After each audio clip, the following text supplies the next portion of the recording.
tous, c'est la comtesse ASMR.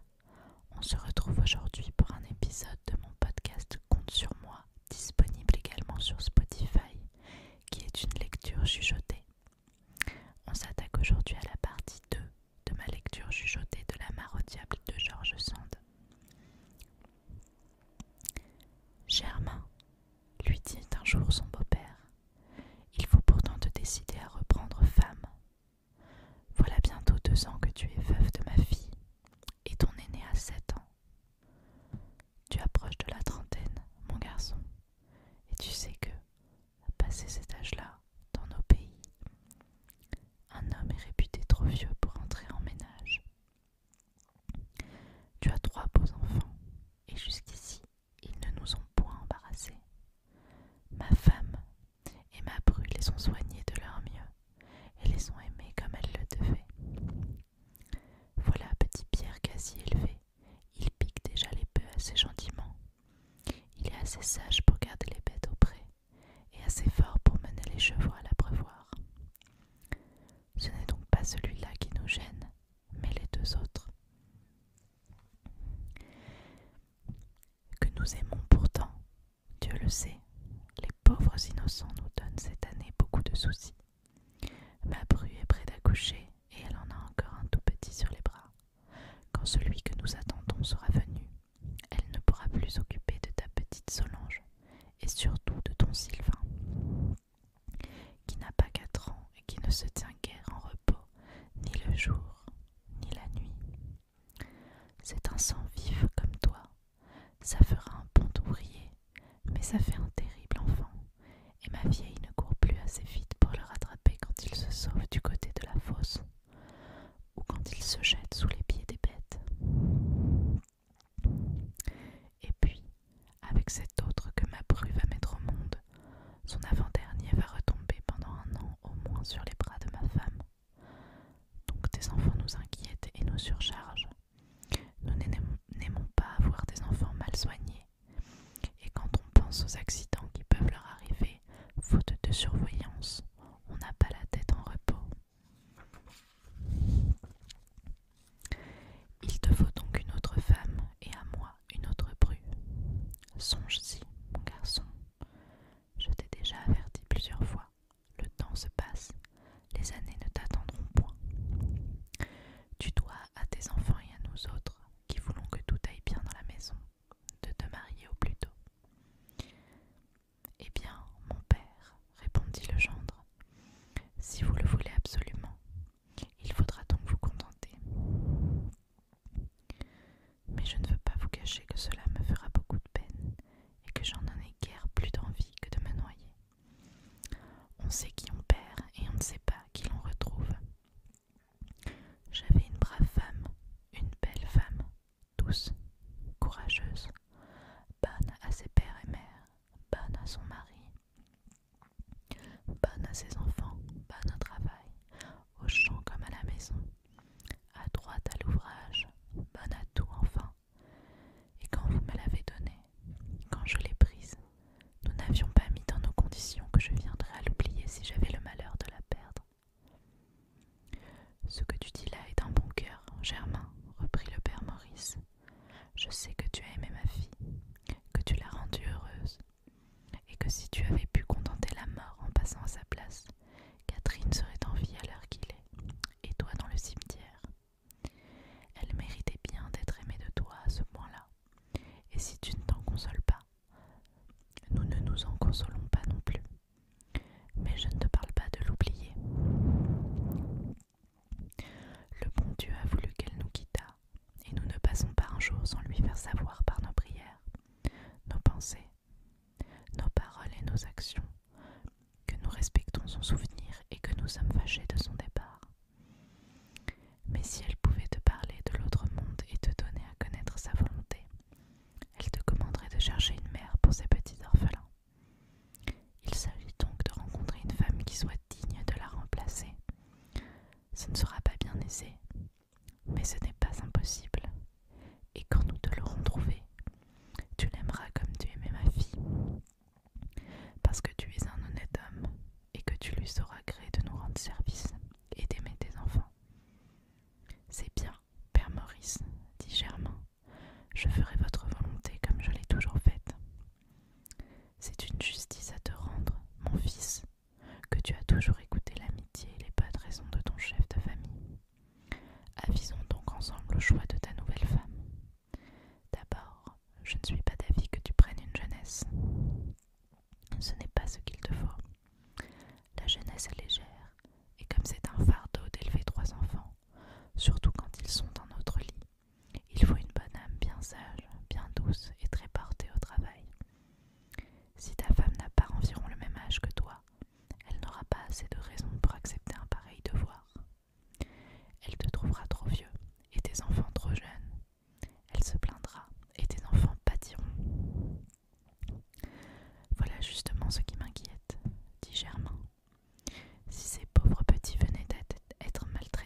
sur celle qui convient.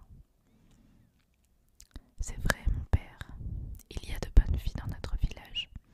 Il y a la Louise, la Sylvaine, la Claudie, la Marguerite, enfin, celle que vous voudrez.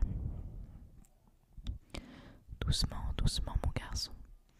Toutes ces filles-là sont trop jeunes ou trop pauvres, ou trop jolies filles, car enfin, il faut penser à cela aussi, mon fils. Une jolie femme n'est pas toujours aussi rangée qu'une autre. Vous voulez donc que j'en prenne une laide? Dit Germain, un peu inquiet. Non, point laide, car cette femme te donnera d'autres enfants, et il n'y a rien de si triste que d'avoir des enfants laids, chétifs et malsains. Mais une femme encore fraîche, d'une bonne santé et qui ne soit ni belle ni laide, ferait très bien ton affaire. Je vois bien, dit Germain en souriant un peu tristement. Pour l'avoir telle que vous la voulez, il faudra la faire exprès, d'autant plus que vous ne la voulez point pauvre, et que les riches ne sont pas faciles à obtenir, surtout pour un veuf. Et si elle était veuve elle-même, Germain, là, une veuve sans enfant et avec un bon bien. Je n'en connais pas pour le moment dans notre paroisse, ni moi non plus, mais il y en a ailleurs. Vous avez quelqu'un en vue, mon père, alors dites-le, tout de suite. Oui, j'ai quelqu'un en vue, répondit le père Maurice. C'est une Léonard, veuve d'un Guérin, qui demeure à Fourches. Je ne connais ni la femme ni l'endroit, répondit Germain résigné, mais de plus en plus triste. Elle s'appelle Catherine, comme ta défunte. Catherine? Oui, ça me fera plaisir d'avoir à dire ce nom-là, Catherine. Et pourtant, si je ne peux pas l'aimer autant que l'autre, ça me fera encore plus de peine. Ça me la rappellera plus souvent. Je te dis que tu l'aimeras. C'est un bon sujet, une femme de grand cœur. Je ne l'ai pas vue depuis longtemps. Elle n'était pas laide fille alors, mais elle n'est plus jeune. Elle a 32 ans. Elle est d'une bonne famille, tous braves gens, et elle a bien pour 8 ou 10 000 francs de terre, qu'elle vendrait volontiers pour en acheter d'autres dans l'endroit où elle s'établirait, car elle songe aussi à se remarier. Et je sais que, si ton caractère lui convenait, elle ne trouverait pas ta position mauvaise. Vous avez donc déjà arrangé tout cela? Oui, sauf votre avis à tous les deux, et c'est ce qu'il faudrait vous demander l'un à l'autre en faisant connaissance. Le père de cette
puissiez-vous vivre longtemps, Père Maurice.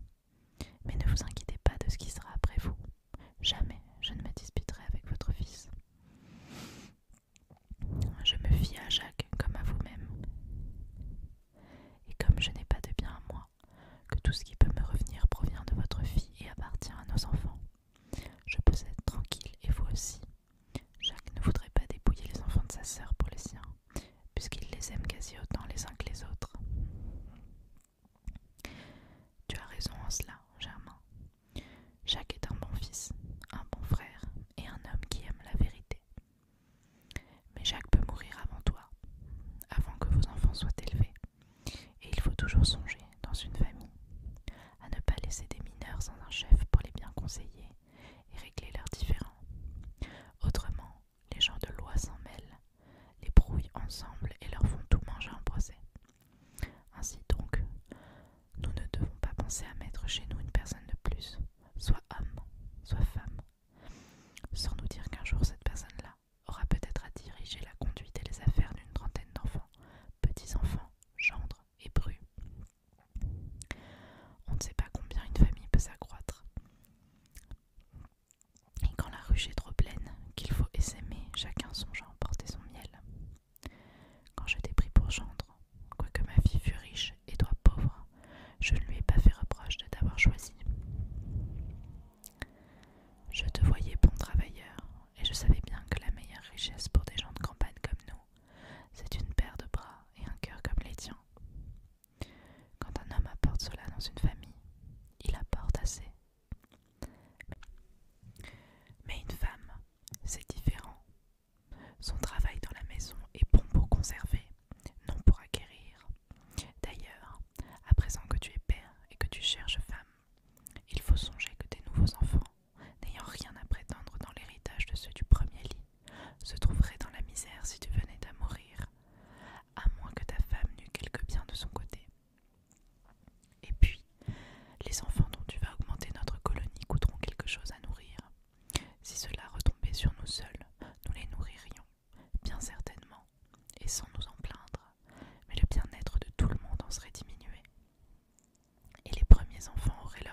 cela se doit. Il pourra même la prendre en croupe sur la jument, ce qui ménagera ses souliers. Le voilà qui rentre pour souper. Dis-moi, Germain, la petite Marie à la mère Guillette s'en va berger aux ormeaux. Tu la conduiras sur ton chemin, n'est-ce pas? C'est bien, répondit Germain qui était soucieux, mais toujours disposé à rendre service à son prochain. Dans notre monde à nous, pareille chose ne viendrait pas à la pensée d'une mère, de confier une fille de 16 ans à un homme de 28, car Germain n'avait réellement que 28 ans, et quoique, selon les idées de son pays, il passât pour vieux au point de vue du mariage, il était encore le plus bel homme de l'endroit.